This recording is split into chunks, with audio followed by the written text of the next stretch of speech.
Hello, everybody. Welcome back to the TWINSANITY cast. We erased the pod. We established this. We're not saying pod. It sounds a lot cooler to just call it a cast.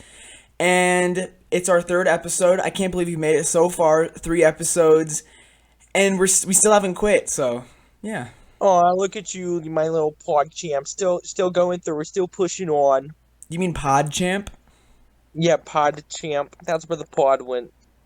Anyway, we got some great news to talk about. We have some great shit today.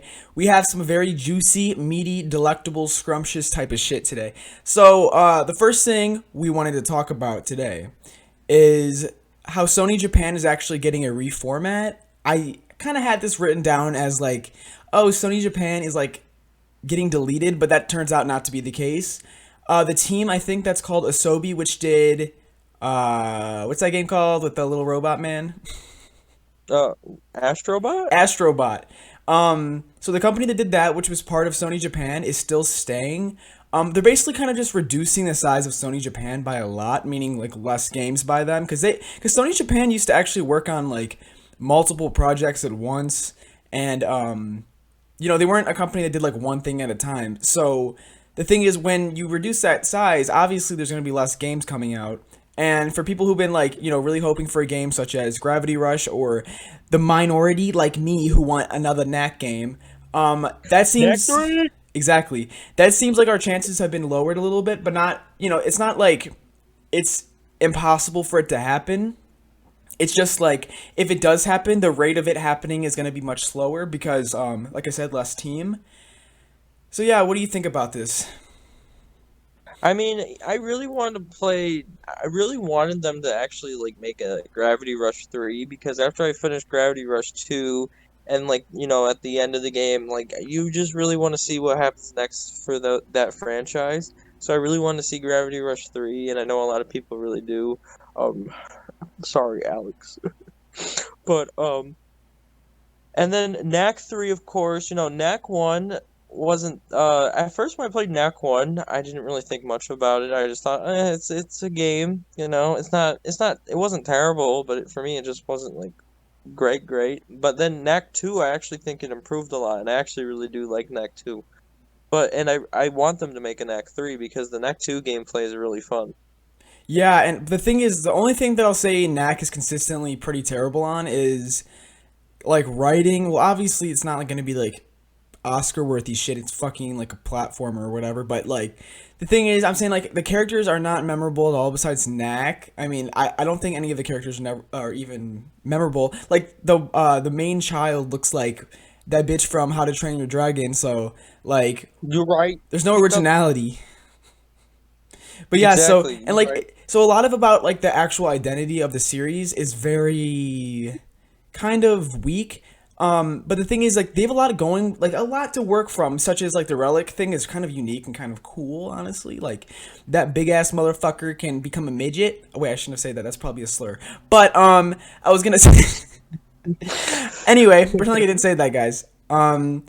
Yeah, so it just doesn't have a lot going on for it, and I think that they could definitely enhance a lot of the shit, that they did have going for it, and, like, a Yeah, I third agree. game to it, but now. I mean the thing is they kind of fucked themselves over because they made a Knack 2 because the first one sold so well, but they kind of failed to realize that it sold so well because, well, It was mainly a launch because title. not only And it was like gonna that, be it was paired with the wasn't it like PS, huh? oh no, continue, I'm sorry. It was paired with the PS4. Like it came in like a bundle basically. So like that's why a lot of the sales accounted for. Like it's not like, oh, all these people were so hyped for Knack they really wanted it. It's like people are probably like, oh, cool, I'll play it because I got it for free.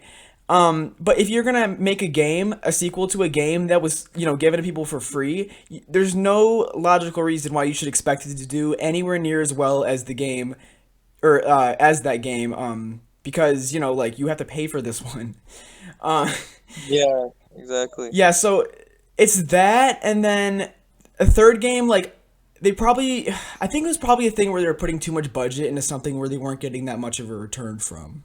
Yeah, probably right. I mean, the thing is, I feel like Sony sometimes is really terrible at advertising certain games. Like games like that, they don't get advertised as much, and then people don't even know what they are, I feel like. And I understand why, because they want to advertise games that they know that are gonna sell. But like if you don't advertise the small games, then how do you expect them to stay like get big? They ain't gonna get big if you don't advertise it. It's probably a thing where they're like a big budget is like okay, so basically they want to make sure they get their money back with the other games, so they put more money into it, if that makes sense. But the little games, if they, if they lose all the money, I mean, they're not going to because they're gonna make something from it. But if they lose or don't gain that much from, the cost of developing that game, they don't lose too much. But if you lose a lot of money from developing like a game that costs you hundreds of thousands of dollars to, get done, then Yeah, that's you're a right. pretty it's a bit more detrimental to them than losing a game such as Like, Knack or what like are you talking Medieval about? Knack or sold way more than any like Naughty Dog game, I'm pretty sure that and Knack probably did sell more than some Naughty Dog games at least. I'm talking about Last of Us 2 and Last of Us 1. Knack did better Oh, than those games those were games. complete flops. Yeah, complete flops. Hey, do you know that Nintendo fans were actually calling The Last of Us Part 2 a flop because what did they say? Oh, they said the price was like they had like a sale for it like 2 months later where it was like $50 instead of 60, and then but they just didn't realize that Sony does this for like all of their games, and they just are used to having a $60 game for like 10 years. I know. He said the same I thing hate about the Ghost of fact Tsushima that too. They were like that's so that game stupid. flopped because it's on sale 2 months. It's like that's what you fucking do if you're like. All right, not getting into that conversation, but speaking of that, the Monster Hunter Mii Fighter was actually shown. Oh yeah. Fighter. I don't know, but the thing is like that kind of actually changes a lot of like that orchestra theory thing, but it also kind of doesn't if you think about it because the orchestra could just take place before the last fighters even announced. That's why they couldn't have put something in there, but they probably put Monster Hunter in there just because it was a fighter, right? So I don't Yeah. think people were, someone DM'd me and they were talking to me about like, oh, is that theory like just thrown in the trash now because like it's not completely following up on what it was saying. But the thing is, I don't think it is. I'm not saying that theory is like even true, but if it isn't true, that's some pretty good guesses. But yeah, I still think there's something there. Like I think that Crash still has a chance to actually get into Smash, and that shit's pretty cool. Dude, what if he becomes a fucking a fucking me brawler? I think that's kind of dumb. I mean, like you know how like he's built different. Like he got no neck. He got like he's face You're right. fucked up. He got a rat Dude, what if nose. what if they make like a Cortex head for a me gunner? That'd actually be funny. If they had that, actually be cool. If they had like Crash for Smash and they had Cortex head for like the Mii Gunner, I'd like that actually. That's a good idea. I didn't even think about that. Um, Exactly. yeah. So Crash. Oh yeah. Speaking of Crash and Smash, I was gonna talk about how I've noticed like a lot of people have been really supportive of Crash being in Smash, even if they're not a fan, because like I think people are just starting to realize that like Crash I feel like is like really deserves to be in it. Even if you don't even like the series, I feel like that's kind of hard to disagree with. Yeah, I mean, here's the thing. Crash, you might not be a super big Crash fan. I mean, I'm a Crash fan, but I'm not like a super big Crash fan. But I think Crash deserves to be in Smash Bros. Because he is a very big gaming character in like gaming history. And Smash Bros. I feel like it should be about like bringing game characters together, and especially important characters. And I feel like he is an important character that Y- should be added to the game no matter what. Yeah, and honestly, he's kind of like the only one missing out of like the main platforming guys from the guys mascots from the 90s. Like you have fucking Banjo wasn't even as popular as Crash, and he's in it. Like I know why he's in it because of the Microsoft Nintendo relationship, but it's like Crash was like head on head with Sonic and Mario back then, right? And the thing is, it's like Sonic, Yeah. Mario, and then you have fucking Banjo, who wasn't even like it wasn't really even competing with any of them, but which is fine. Like he could be in there, like good, but it's just like I feel like Crash is the only thing that's like sorely missed. Like Rayman, I think is really cool, but I feel like Crash is just like a thing where it's just like, why is he not here? Like, it doesn't make sense. And plus, Nintendo doesn't have a bad relationship with Activision or anything. They actually have a pretty good relationship. Like, they even have like Switch. They have Overwatch Switch stuff. So it's like, it's not like Activision hates Nintendo or Nintendo hates Activision. Like, they partner with things too. Yeah, exactly. So it just doesn't make any fucking sense to why they don't do that. Right, but we still have 2 slots left, so we can wait and see what those are gonna be. But speaking of Nintendo, I've actually been playing Super Mario 3D World. I actually didn't play Bowser's Fury yet. I don't even know how to get to it. I don't know if you have to beat the game and then you get there, or you can. I don't know. Either way, I've I thought never. you would be able to select which one to play. I don't know. Maybe it is. Maybe to find it in a menu. It just wasn't like at the title screen. But yeah. So I've played most Mario games. I'm not saying I beat every single one of them, but I've played many, and I've played like almost all of the 3D Mario games besides Galaxy 2. And Yeah. I'm kind of confused of why people don't talk about this game. Like, the level design is better than like anything in any other Mario game. And well, like I said, I also haven't played 3D Land, so there's that too. But like compared to like all the big ones, like everyone loves Odyssey, everyone loves 64, everyone loves Galaxy, and I'm like, I don't get how those can be your favorite when 3D World exists. Like, to me, like, do you know what it is? It probably just my love of linear platformers coming out, because it's like if you had the old 2D levels but in 3D. Like, it seems very focused, and like every design intent or every design feature and aspect seems intentional. And then like when you play games that are more open, I feel like that gets lost a lot because like it's impossible to fill everything with a purpose. But Yeah. so like I'm not saying anything's bad about those other games. It's just that like this is like way superior, and this is why I like games that are more focused rather than like open, filled with shit that like no one wants to do, right? Because to me, I'm like, okay, you can have, like game development, you have limited money. So if you put all that money into making everything of a purpose, maybe less things, but have it all purposeful. To me, that's worth more than like a game that's like 300 hours long, but like everything seems like repeated or like recycled just to fill it with content. Because to me, that doesn't make a difference. I want like good content. I don't want like a large number of content, if that makes sense. Actually, I actually did play a bit of that game because I have a friend who bought the game and like I played it with him very small. I played it like a little bit, but from what I played, it was really fun. Yeah, and I think the gameplay is like perfect for a Mario game. Like, my problem with Mario games is like I don't like how like slippery and loose and like how you feel like you have no control when you're playing, because like I like tight platformers. For example, that's a lot of the reason why I like Crash, is because I feel like I'm controlling this character and every mistake is mine. And sometimes when I play Yeah. Mario and I like fly off a fucking side of a tower, I feel like that wasn't my fault, and it annoys me, right? But when I realize like, oh, the only thing holding me back from completing this stage or whatever is because I suck at it, that's a lot more rewarding when you just, okay, shit, then I gotta get good at it, rather than, oh, well, this fucking sucks because I keep dying, although it didn't feel like I even did anything wrong. It's like you're getting punished for something like you didn't do versus getting punished for you being shitty, if you get what I'm saying. And I feel like it's a lot like a better feeling to be punished for being shitty when you like, you think and you can get better at it, rather than like, oh, I'm forever fucked with this shit. Or like, it's gonna be so annoying to even get to a point of being good at this that it's not even worth it. I agree with that. I And mean, plus you don't even know like games like that you don't even know like sometimes like you can't even like you're saying improve yourself and like I feel like that's the whole point about platformers is that if you're not a good at platformers or if you like mess up, you can always get better and the more and more you play, the more like you could just like speed run it and then just like you learn the format of each level and then you fucking become a god at it in the end. That's the yeah, point. and the thing is, but when it's impossible for you to do that, it just becomes not fun. Exactly.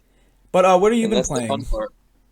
Well, okay, so let's see. A couple weeks ago, for me, Persona 5 Strikers came out, and so Persona games, well, Persona itself is actually a spin-off of a series called Shin Megami Tensei, but Persona games have spin-off games like dancing games and different like almost like Mortal Kombat type style, but not really bloody, but it's more like a Marvel versus Capcom style way of fighting. But they have a lot of spin-off games that the gameplay is not like their typical Persona games. So this is a spin-off of Persona 5, but really it's not even a spin-off. It's like a sequel to the Persona 5 game, but with just the fighting's different. That's literally all the game is. The game is the regular Persona game is about 100 hours long, and this game's only like 50 hours long, depending on who you are. It took me about 50 hours, but some people could take like 40 hours or less. I don't know. It depends on how good you are. But I did not expect this much from a spin-off, and I really liked the game I played. The combat was so much fun and really like immersive, and I liked that. It felt very rewarding to play as other characters too. So even if you're not like someone who likes like who thinks that I might like Persona, but I don't like turn-based RPGs, this is definitely the game I would say get or try because no matter what, the game's super fun and the story's great. So would you kind of compare like this spin-off, well, not in terms of gameplay, but like in terms of everything else, like more comparable to like Spider-Man and then Miles Morales of how it's like a shorter game, Actually, yeah, it kind of is like but it's that like a in a sequel way. but not, you know what I'm saying? Yeah, Like it's a sequel, though but you it's get to not play as the the same next character, game. so That's true.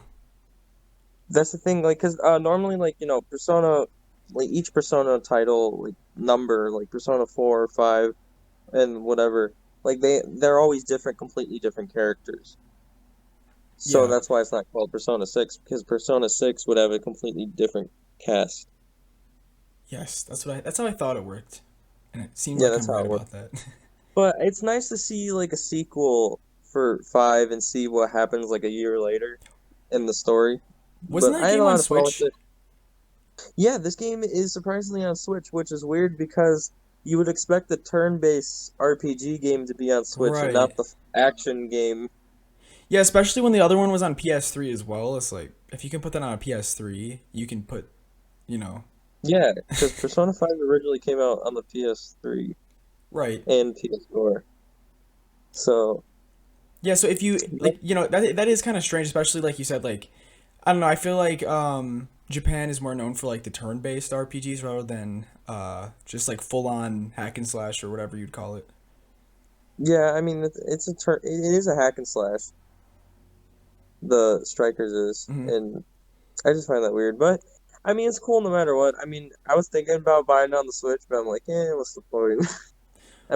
Down the road. Hmm. I might do Yeah, I'd say if like it's on. the thing with me is that like if I like a game enough, I'll buy it again on Switch. Just because it's like, especially I kind of do that with pretty much only with platformers, just because like normally the games don't look that bad unless you're Spyro Reignited Trilogy. But besides that, most games I've played that I played on PS4 first that were platformers, and then I got on Switch later, like they all like are pretty good to play. And I'll sometimes either go on a trip or whatever, or I'll be in a plane or some shit, and it's like you got no service, and I want to play that game I play on my PS5 or PS4 or whatever, and I got that on the Switch, which is really nice. Actually, my favorite games on Switch, Exactly. besides Mario 3D World, are all like games you can also get on PS5. Like Nintendo doesn't even make my favorite games on Switch. Yeah. Yeah, I mean, I feel like that was the main reason why I wanted to Switch too, just to be like, oh, I could play the games I like on the go. yeah. I mean that's an alluring feature. I'll say that.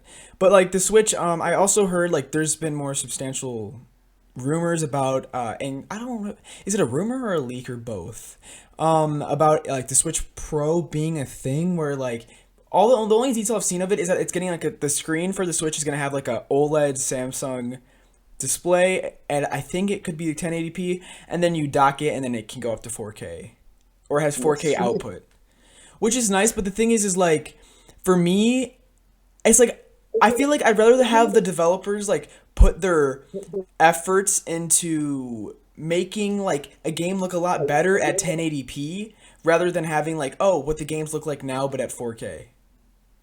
Yeah. Because I think that's what developers would do because it's kind of the lazy option. Like, okay, we can just put the PS4 version onto the Switch Pro or whatever and call it a day, or we can get that Switch version and upgrade it, like put it to 4K and optimize it. Like, it's so much easier to just take a version of a game that exists and just slap it on the fucking Switch Pro, which I'd be fine with, to be honest. I mean, it looks good on either way. So I mean, Right. Yeah. so I How much so I? Sorry. Go I'm ahead. sorry to cut you off. No, I was just saying. If I'm not mistaken, weren't the leaks or rumors or whatever you want to call it, like from people who normally get this like type of thing right? Yeah, that's why. I mean, there's been many of these rumors, and Nintendo's always like, "Oh, we have no new models coming out anytime soon." Blah blah blah. But they actually do change their models. Like they update their stuff. Actually, that's why I got a. Well, one of the reasons why I got a Switch Lite was because the battery on the Lite is a lot longer. Well, maybe not like a lot longer, but it's longer than the original model. And then the next like upgrade, I don't even know what you'd call it. It's like a higher, like the new version of the Switch, the newest version of the normal Switch, also has like even way more battery than the original one does. So it's like they have like these Damn. small like kind of like they don't really announce it. It's kind of just like here's our new Switch model, but they don't really say it. They just change the box a little bit. I find that weird. Yeah, I don't really know because like you don't really see that with anything So else. Like you don't to see normally unless announce it's a that different, shit. yeah, unless it's like a different console completely, Yeah, true. like a PS4 Pro or some shit. But yeah, that's pretty much I all I mean, have to say on that whole situation. well, I have something very important to talk about. Very, Yes, very important to talk yes. about.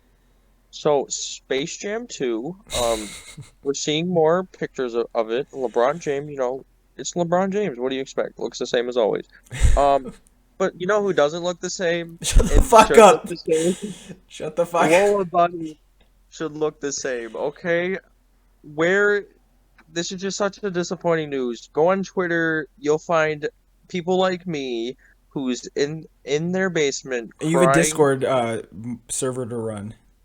Exactly. Like that's what us Discord server owners are doing right now. We're posting Lola Bunny and we're saying, guys, let's protest. Let's get her to how she should look, okay? She shouldn't look like a little girl. She should look like how she needs to look like. Which is what? All right. Yes. Well, I think we know how she should look like. All right, here's my honest opinions on that situation. I actually really like how Bugs Bunny looks. I think he looks pretty good actually. It's like a pretty good translation from the the obviously the 2D version of him. But Lola Bunny, like I'm not a furry. I'm keeping it real here. I know someone said that all Crash Bandicoot fans are furry. I'm keeping it real here. If it's a cartoon, it does nothing for me completely. Like nothing. Like absolutely nothing. So to me, it's like I don't give a fuck about any of that, but I will say I don't know. I don't like her like design as much in the new one, to be No, honest. okay, honestly, I don't really fucking give a shit. But I was just making fun of the fact how everyone on Twitter Yeah, kept saying she's not hot anymore. Where's her boobies? But her face looks weird. That's yeah. what It's I'll her. say. Her Her face face is looks the biggest broken. problem. Like her hair looks flat. Like her face looks like an old woman. I don't really know how to explain it. I don't really like it. But then again, like I'm not gonna like. I genuinely like whatever. Like that's kind of how I've been about most Yeah, things. Like we were actually debating on if we were gonna talk about the whole Patrick spinoff series thing, but then we both were like, we don't care. And I know. yeah, and We don't really even honestly, care about this. We're yeah, just here to talk about it we're just here to for talk no about it. reason. We don't give a fuck about this. I don't think I've ever actually I watched Space Jam once, but like I'm not a big fan of it or anything. I'm a little bit too young for that didn't come out when I was even alive.